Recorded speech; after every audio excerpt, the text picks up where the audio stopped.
ذات کے ساتھ ایمان نہیں رکھتے، اللہ کے ساتھ کامل ایمان نہیں، دعویٰ تو ہے لیکن ان کا حال یہ ہوتا ہے اذا ذکر اللہ وحدہ، جب اکیلے اللہ کا ذکر کیا جائے اشمعزت قلوب الذین لا یؤمنون بالآخرہ، تو ان لوگوں کا حال کیا ہو جاتا ہے؟ ان کے دل متنفر ہو جاتے ہیں، اشمعزت متنفر ہو جاتا ہے، دل سنگین ہو جاتا ہے، سخت ہو جاتا ہے، اس کے آثار پھر چہرے پر آ جاتے ہیں، ماتھے پر لکیریں آ جاتی ہیں اور آثار اس کے ناپسندیدگی کے ظاہر ہونے لگتے ہیں جب اللہ کا اکیلے ذکر کیا جائے۔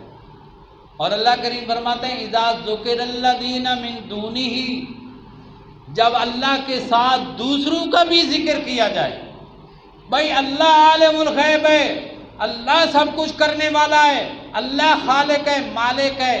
لیکن حضرت سے بھی کچھ نہ کچھ کر سکتے ہیں، ان ولیوں بزرگوں کو بھی کچھ اشارات اللہ نے دے رکھے ہیں، یہ بھی مشکل کشائی کر سکتے ہیں، تو پھر اللہ کریم نے پھر ان کا حال اذا ہم یستبشرون، خوش ہو جائے، ماشاء سبحان اللہ سبحان اللہ، پھر ان کے آوازیں بھی بلند ہوتی ہیں، خوشی بھی ہوتی ہے جب اللہ کے ساتھ دوسروں کا ذکر کیا جائے۔ تو قرآن سے کس کا دل خوش ہوتا ہے؟ ایمان والوں کا، ان کے رونگٹے کھڑے ہو جاتے ہیں، دل و قلوب ان کے نرم ہو جاتے ہیں، جسم نرم ہو جاتے ہیں اور رب کی طرف متوجہ ہو جاتے ہیں۔ تو قرآن کریم کو اللہ کریم نے حدیث کہا ہے فَلَعَلَّكَ بَاخِعٌ نَفْسَكَ عَلَىٰ آثَارِهِمْ إِن لَّمْ يُؤْمِنُوا بِهَٰذَا الْحَدِيثِ، میرے پیغمبر اگر یہ اس بات کے ساتھ قرآن کے ساتھ ایمان نہیں لے آ رہے تو پچھتانے کی ضرورت نہیں، آپ کا تو یہ حال ہو چکا ہے لَعَلَّكَ بَاخِعٌ نَفْسَكَ أَلَّا يَكُونُوا مُؤْمِنِينَ، اگر وہ ایمان نہیں لے آ رہے تو آپ اپنے آپ کو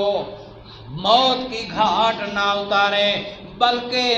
آپ تسلی رکھیں، آپ کا کام تھا پیغام پہنچانا، آپ نے پہنچا دیا،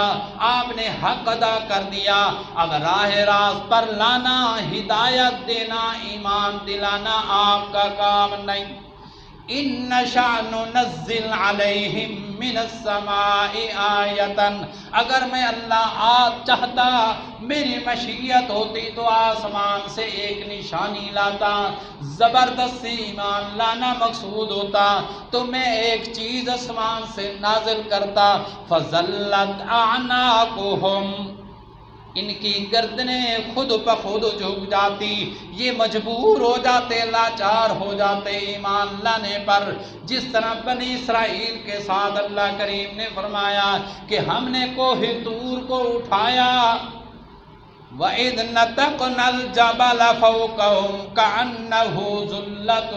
وَظَنُّوا أَنَّهُ أُحِيطَ بِهِمْ، ہم نے پہاڑ کو جڑ سے اکھیڑا، ان کے سروں کے اوپر لا کھڑا کیا، ہاں بھی مانتے ہو یا نہیں؟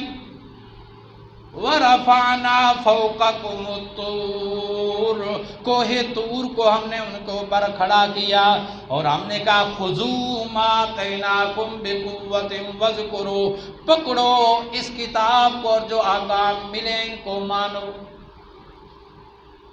وہ چند لمحات کے لیے اللہ کریم نے ان کی آزمائش کے لیے ایسا کیا تو اللہ کریم نے فرمایا دیکھا کہ مان لیا کہ نہیں مانا، اگر زبردستی ایمان مطلوب ہوتا تو میں بھی ایسا کر دیتا میرے پیغمبر، لیکن زبردستی ایمان مقصود نہیں، ایمان کے اندر انسان کی آزمائش اور ابتلاء مقصود ہے، میں نے انسان کو یہ ایمان اختیار کے اندر دیا ہے،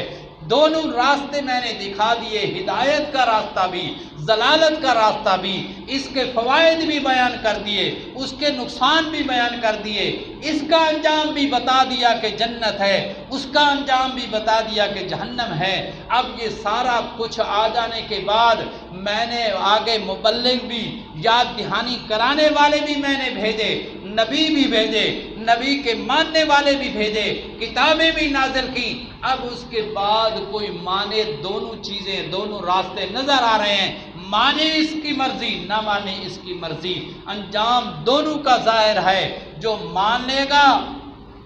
قرآن و سنت کے مطابق زندگی گزارے گا، اس کی یہ دنیا بھی سنور جائے گی اور یہی دنیا اس کی آخرت کی کامیابی کا بھی سبب ہوگی، اور جس نے نہ مانا اس دنیا کے اندر بے شک وہ باغ و بہار رہے،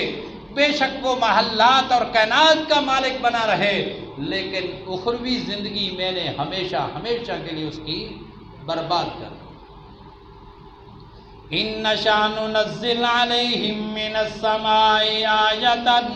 فَظَلَّتْ أَعْنَاقُهُمْ لَهَا خَاضِعِينَ وَمَا تَأْتِيهِم